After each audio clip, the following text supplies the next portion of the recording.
আসসালামু আলাইকুম। আশা করি পরীক্ষার শত ব্যস্ততার মাঝেও সবাই নিজের স্বাস্থ্য সম্পর্কে সচেতন আছো। স্বাস্থ্যই সকল সুখের মূল। শরীর স্বাস্থ্য ভালো থাকলে পরীক্ষা দিতেও কিন্তু ভালো লাগবে। সবাই এ কথাটি মনে রাখবে। আজকে আমরা অষ্টম শ্রেণীর সহপাঠ বই থেকে কাবুলের শেষ প্রহরে পড়ব। লিখেছেন সৈয়দ মুজতবা আলী। সহপাঠ বই আনন্দ পাঠ থেকে সৈয়দ মুজতবা আলীর লেখা কাবুলের শেষ প্রহরে, এটা দ্বিতীয় পর্ব।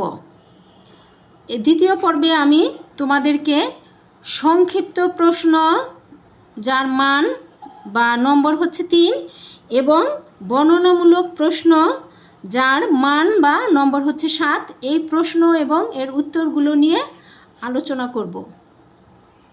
প্রথমে সংক্ষিপ্ত প্রশ্ন, এর নম্বর বা মান হচ্ছে 3। প্রশ্নগুলো আমরা আগে দেখি। দেখো, কোন জিনিসগুলো লেখকের কাছে আলাউদ্দিনের প্রদীপ? লেখকের কাছে কোন জিনিসগুলো আলাউদ্দিনের প্রদীপ, এটা একটা প্রশ্ন। আচ্ছা, তারপর 2 প্রশ্ন, আব্দুর রহমান কেন র্যাকেটখানাকে সবচেয়ে মূল্যবান সম্পত্তি মনে করেন? এটা আরেকটা প্রশ্ন। পার্থীয় সে তা প্যামুরির লেখক একথা উদ্ধৃত করেছেন কেন? বুঝিয়ে লেখ। 3 প্রশ্নটা আবার পড়ি। পার্থীয় সে তা প্যামুরির লেখক একথা উদ্ধৃত করেছেন কেন, মানে একথা বলেছেন কেন সেটা বুঝিয়ে লিখতে বলা হয়েছে। দেখলুম সে চুপ থাকাটাই পছন্দ করছে, কথাটি বুঝিয়ে লেখো। 5 প্রশ্ন, আমার কাছে এদের প্রত্যেকটি আলাউদ্দিনের প্রদীপ, লেখক এ কথা দিয়ে কি বোঝাতে চেয়েছেন? এই প্রশ্নগুলো সংক্ষিপ্ত প্রশ্ন। এই সংক্ষিপ্ত প্রশ্নের নম্বর 3। এখানে আমাদের এই প্রশ্নগুলো একসাথে আমি পড়ে শোনানোর কারণ এখানে 1 নম্বর প্রশ্ন এবং প্রশ্ন নম্বর 1 এবং প্রশ্ন নম্বর 5, আমার কাছে এদের প্রত্যেকটি আলাউদ্দিনের প্রদীপ, লেখক এ কথা দিয়ে কি বোঝাতে চেয়েছেন। প্রশ্ন নম্বর 1 এবং প্রশ্ন নম্বর 5-এর একই উত্তর। প্রশ্নটা একটু অন্যরকম তোমাদের কাছে মনে হবে, কিন্তু একটা উত্তর পড়লেই চলবে। এবার আমরা উত্তরগুলো আলোচনা করব। 1 নম্বর প্রশ্ন, কোন জিনিসগুলো লেখকের কাছে আলাউদ্দিনের প্রদীপ, বা আমার কাছে এদের প্রত্যেকটি আলাউদ্দিনের প্রদীপ, লেখক এ কথা দিয়ে কি বোঝাতে চেয়েছেন? এটার উত্তর এমন হবে, লেখকের কাছে থাকা ছোটোখাটো টুকিটাকি জিনিসগুলো ছিল আলাউদ্দিনের আশ্চর্য প্রদীপের মতো। আফগান সরকারের শিক্ষা বিভাগে কাজ করার সময় লেখক কাবুলে অবস্থান করছিলেন। সেখান থেকে বিদায়ের দিন সকালে লেখক রীতিমতো দ্বিধায় পড়ে যান। তিনি বুঝতে পারেন না কি রেখে কি সাথে নিয়ে আসবেন, কেননা বিমানে 10 পাউন্ডের বেশি লাগেজ নিয়ে যাওয়া যায় না। অথচ লেখকের সংগ্রহে রয়েছে 2টি রাসায়ন অভিধান যার ওজন 6 পাউন্ড। এই রাসায়ন অভিধান কিন্তু অভিধানের বই। আচ্ছা, সাথে একজোড়া চীনা ভাঁজ যার রং পাতিলেবুর মতো আর তা খুব নরম। এমন নানা রকম ছোটোখাটো জিনিস পৃথিবীর অন্যান্য মানুষের কাছে যার মূল্য না থাকলেও লেখকের কাছে তা যেন আলাউদ্দিনের আশ্চর্য প্রদীপের মতোই মূল্যবান। একথাই লেখক আমার কাছে এদের প্রত্যেকটি আলাউদ্দিনের প্রদীপ, এ কথাটি দিয়ে লেখক এই কথাগুলোই বুঝিয়েছেন। এই ছোটোখাটো জিনিস, প্রয়োজনীয় জিনিসের কথাই লেখক বুঝিয়েছেন। সংক্ষিপ্ত প্রশ্ন নম্বর 2, আব্দুর রহমান কেন র্যাকেটখানাকে সবচেয়ে মূল্যবান সম্পত্তি মনে করেন? আব্দুর রহমান কিন্তু ছিলেন লেখকের সহচর সঙ্গী, লেখকের দেখভাল করার লোক। এক কথায় লেখক এখানে তাকে সবচেয়ে কাছের লোক বা বন্ধু বলে মনে করেছেন। সেই আব্দুর রহমানের কাছে র্যাকেটখানা সবচেয়ে বেশি মূল্যবান সম্পত্তি কেন সেটাই আমরা এখানে প্রশ্ন হিসেবে পেয়েছি। এবার উত্তরে দেখি কি লিখি। লেখক তাকে সেটা ছুঁতে দিতেন না। কাকে? আব্দুর রহমানকে ছুঁতেই দিতেন না বলে আব্দুর রহমান র্যাকেটখানাকে সবচেয়ে মূল্যবান সম্পত্তি মনে করেছেন। যে লেখক যখন ছুঁতেই দিচ্ছে না, এজন্য এটা বেশি মূল্যবান, এই আব্দুর রহমানের ধারণা। লেখক কাবুল থেকে ফেরার দিন জানতে পারেন তার সাথে তিনি শুধু 10 পাউন্ড ওজনের জিনিস নিতে পারবেন। ফলে অনেক কিছুই লেখককে সঙ্গে নেওয়া থেকে বিরত থাকতে হয়। কিন্তু আব্দুর রহমান লেখকের পুটলির সাথে টেনিস খেলার র্যাকেটখানাও নিয়ে যান। তিনি মনে করেন এটা খুব মূল্যবান সম্পত্তি, কেন লেখক কখনো সেটা আব্দুর রহমানকে ছুঁতে দিতেন না। মূল্যবান সম্পত্তি মানুষ এভাবে অন্যের কাছ থেকে দূরে সরিয়ে রাখে বলেই আব্দুর রহমান এমনটি মনে করেন। আচ্ছা, আমাদের প্রশ্নের সংক্ষিপ্ত প্রশ্ন 1, 2 এবং 5 কিন্তু হয়েছে। এবার আমরা 3 পড়ব। পার্থীয় সে তা প্যা মুরির, লেখক কথা উদ্ধৃত করেছেন কেন, বুঝিয়ে লেখ। এর উত্তর আমরা এভাবে লিখব। আলোচ্য মন্তব্যটি ফার্সি ভাষার, যার অর্থ হচ্ছে প্রত্যেক বিদায় গ্রহণে রয়েছে খণ্ড মৃত্যু। মূলত বিদায় মানে সংশ্লিষ্ট স্থান ও পারিপার্শ্বিক পরিবেশের সাথে সম্পর্ক ছেদ বা মৃত্যুর সমান্তরাল। লেখক সঙ্গত কারণেই কাবুল বা আফগানিস্তান ত্যাগ করেছিলেন। তার বিশ্বস্ত ভৃত্য আব্দুর রহমান লেখকের বিদায়কে সহজভাবে মেনে নিতে পারেনি। চোখের জলে লেখককে বিদায় জানিয়েছেন সে। লেখক জাহাজে ওঠার আগে শেষবারের মতো কাবুলের দিকে তাকান। কাবুলে কাটানো স্মৃতির প্রতি লক্ষ্য করে তিনি বলেন যে এই নিরস নিরানন্দ বিপদ সংকুল পুরী ত্যাগ করতে কোনো সুস্থ মানুষের মনে কষ্ট হওয়ার কথা না। কিন্তু বোধ হয় এই বিপদসংকুল পরিস্থিতিতে যে লোকগুলোর সঙ্গে তার হৃদয়তা তৈরি হয়েছিল তাদের প্রত্যেককে তার অসাধারণ প্রিয়জন মনে হয়। এদের প্রত্যেকের সাথে তার যে অদৃশ্য সম্পর্কের বন্ধন তৈরি হয়েছিল তা একসঙ্গে ত্যাগ করতে গিয়ে মনে হলো যেন কেউ তার সত্তাকে দ্বিখণ্ডিত করে ফেলছে। এ কারণে লেখক মনে করেন যে বিদায় মানেই এক ধরনের মৃত্যু, আর তাই প্রকাশ পেয়েছে ফার্সি ভাষায় পার্থীয় সে তা প্যা মুরির কথায়। এবার 4 নম্বর প্রশ্ন। দেখলুম সে চুপ থাকাটাই পছন্দ করছে, কথাটি বুঝিয়ে লেখ। লেখকের বিদায় বেলায় তার ভৃত্য আব্দুর রহমান নিজের মনোকষ্ট লুকাতে চুপ থাকার দিকটি আলোচ্য মন্তব্যে উঠে এসেছে। লেখক আফগানিস্তানে থাকাকালীন আব্দুর রহমান তার ভৃত্য বা গৃহ পরিচারক হিসেবে কাজ করে। লেখকের সাথে বাইরে প্রভু ভৃত্যের সম্পর্ক হলেও উভয়ের আন্তরিকতা বন্ধুত্বের বন্ধনে রূপ নেয়। বিরূপ পরিস্থিতির জন্য লেখক যখন আফগানিস্তান ছেড়ে যাচ্ছিলেন তখন আব্দুর রহমান বিষয়টি সহজভাবে মেনে নিতে পারেনি। লেখকের বিদায়ক্ষণে সে অশ্রুসিক্ত হয়। লেখক যখন তাকে বলেন যে তার উপর খামোখা রাগারাগি করার কারণে কষ্ট পেয়ে থাকলে যেন সে লেখককে ক্ষমা করে দেয়। এ কথা শুনে আব্দুর রহমান চোখের পানি ছেড়ে দেয় এবং কষ্টে তার কণ্ঠ রুদ্ধ হয়ে আসে। এরপর লেখকের কথার উত্তরেও সে কোনো কথা বলে না। তার এমন মানসিক অবস্থা বোঝাতেই লেখক কথা বলেছেন যে দেখলুম সে চুপ থাকাটাই পছন্দ করছে। শেষ হলো আমাদের সংক্ষিপ্ত প্রশ্নের উত্তর। এবার আমরা বর্ণনামূলক প্রশ্ন এবং তার উত্তর আলোচনা করব। এবার আমরা বর্ণনামূলক প্রশ্ন যার মান 7 নম্বর 7 বড় প্রশ্ন আর কি, সেগুলো আমরা প্রশ্ন এবং উত্তর আলোচনা করব। প্রথমে প্রশ্নগুলো পড়ে নেই।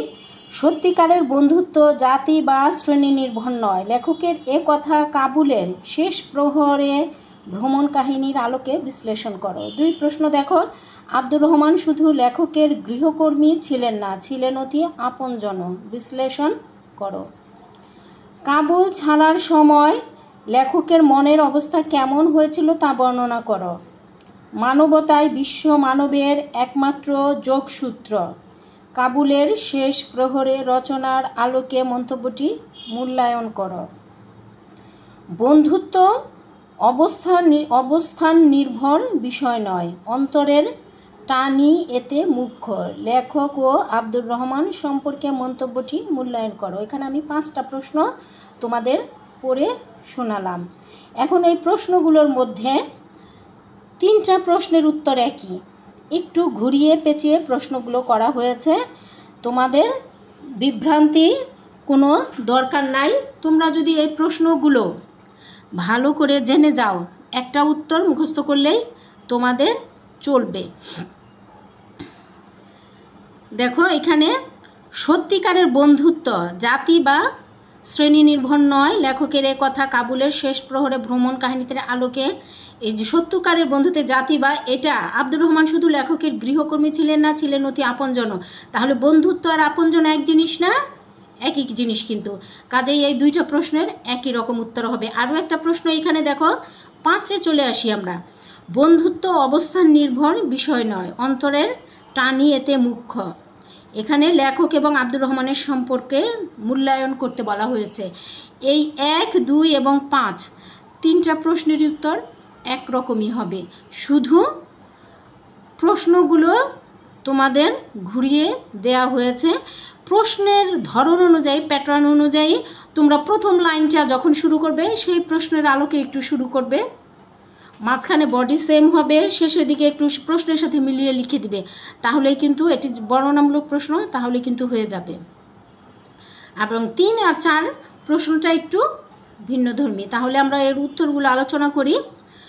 বলছে প্রথম প্রশ্ন, সত্যিকারের বন্ধুত্ব জাতি বা শ্রেণী নির্ভর নয়। লেখকের কথা কাবুলের শেষ প্রহরের ভ্রমণ কাহিনীর আলোকে আর কি, গল্পটার আলোকে বর্ণনা করতে বলা হয়েছে। তাহলে আমরা আসো বর্ণনা করে দেখি। উত্তর আমরা এভাবে লিখব। বাংলা সাহিত্যের অন্যতম কথা সাহিত্যিক সৈয়দ মুজতবা আলী মূলত রম্য রচয়িতা হিসেবে অধিক খ্যাতিমান হলেও তার সাহিত্য জগৎ বিপুল বৈচিত্র্যময়। দেশ বিদেশের নানা রকম মানুষ ও অভিজ্ঞতার বর্ণনায় ঋণবদ্ধ তার লেখনী। কাবুলের শেষ প্রহরের রচনা তার অন্যতম সাহিত্য কীর্তি। এতে কাবুলে অবস্থানকালীন লেখকের ভৃত্য আব্দুর রহমানের সাথে লেখকের যে হৃদয় গভীরতার সম্পর্ক গড়ে উঠেছিল সেটা এখানে বর্ণনায় উঠে এসেছে। আফগান সরকারের শিক্ষা বিভাগে কাজ করার সময় লেখক কাবুলে অবস্থান করছিলেন। এ সময় তার গৃহ পরিচারক আব্দুর রহমানের সঙ্গে গড়ে ওঠে এক গভীর মানবিক সম্পর্ক। গৃহকর্মের পাশাপাশি লেখক দেখভালের প্রতিও তার ছিল তীক্ষ্ণ দৃষ্টি। কিছুদিন পর কাবুলে হঠাৎ অরাজক পরিস্থিতি সৃষ্টি হলে খাবার দাবার সহ নিরাপত্তারও সংকট দেখা দেয়। এ সংকটে লেখক ও আব্দুর রহমান অল্প খাবার ভাগাভাগি করে খেতেন। এ পরিস্থিতিতে দেশে ফিরে আসার সিদ্ধান্ত নেন লেখক এবং বিমানের একটি আসন লাভ করেন।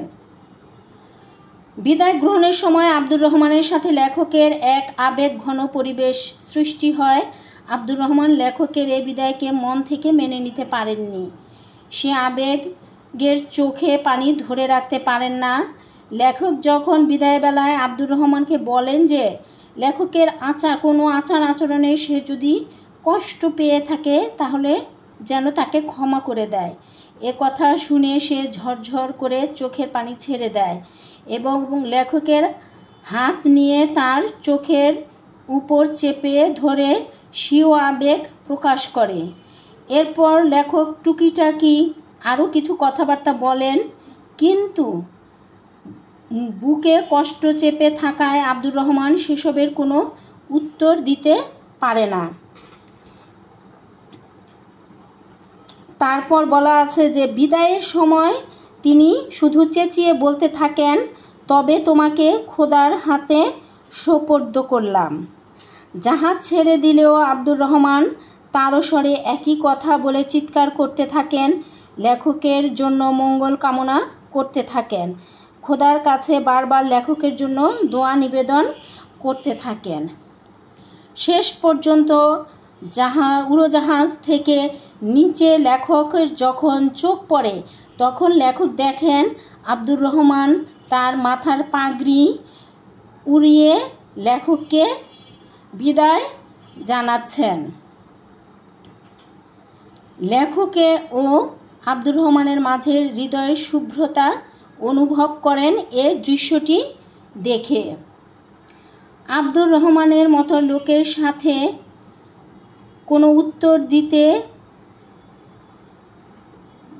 বা তার সাথে বিচ্ছেদ ঘটায় লেখকের কাছেও এ বিষয়কে কিছুটা খণ্ড মৃত্যুর মতো মনে হয়। উপরের আলোচনায় দেখা যাচ্ছে যে লেখক ও আব্দুর রহমানের মাঝে প্রভু ভিত্তের সম্পর্ক থাকলেও তাদের পারস্পরিক হৃদ্যতা বন্ধুত্বের স্মারক হয়ে উঠেছে।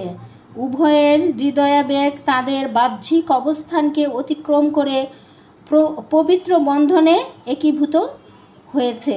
তাই বলা যায় বন্ধুত্ব অবস্থান নির্ভর নয়, অন্তরের টানই মুখ্য।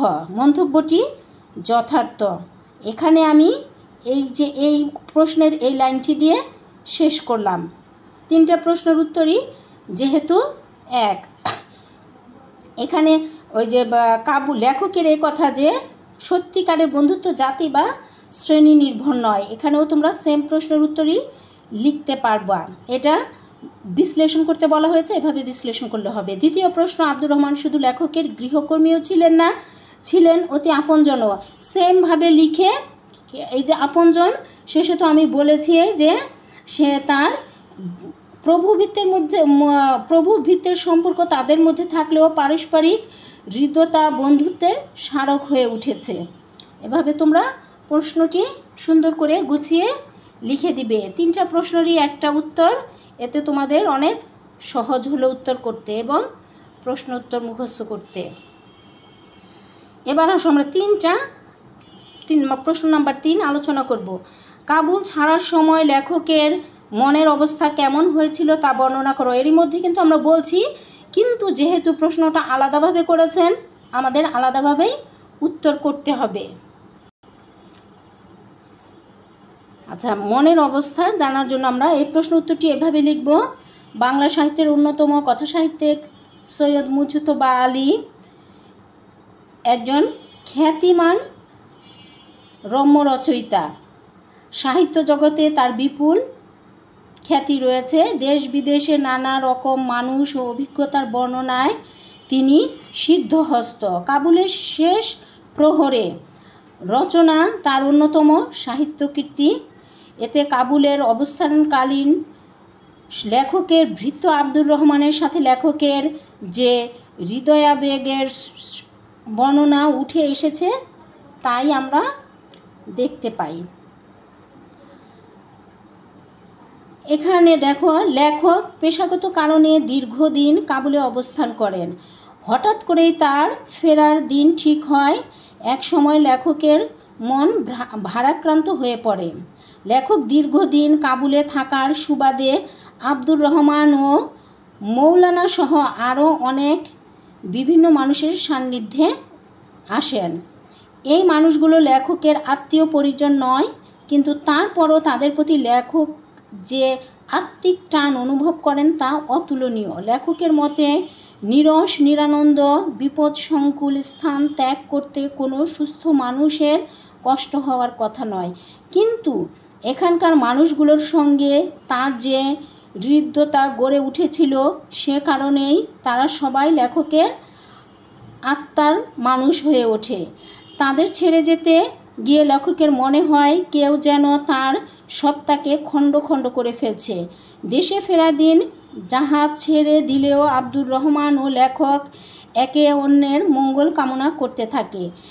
তখন এক আবেগঘন অবস্থার সৃষ্টি হয়। আফগানিস্তানে লেখকের উচ্চ পদস্থ অনেক বন্ধু থাকা সত্ত্বেও আব্দুর রহমানকেই লেখক পরম বন্ধু বলে স্বীকৃতি দেন। এই ভালোবাসা ও আবেগের কারণেই কাবুল ছাড়ার সময় লেখকের মন ভারাক্রান্ত হয়ে পড়ে। বর্ণনামূলক প্রশ্ন 4, মানবতাই বিশ্ব মানবের একমাত্র যোগসূত্র। কাবুলের শেষ প্রহরে রচনার আলোকে মন্তব্যটি মূল্যায়ন করো। আমরা উত্তরটি এভাবে লিখব। সৈয়দ মুজতবা আলী বাংলা সাহিত্যের এক অবিস্মরণীয় লেখক।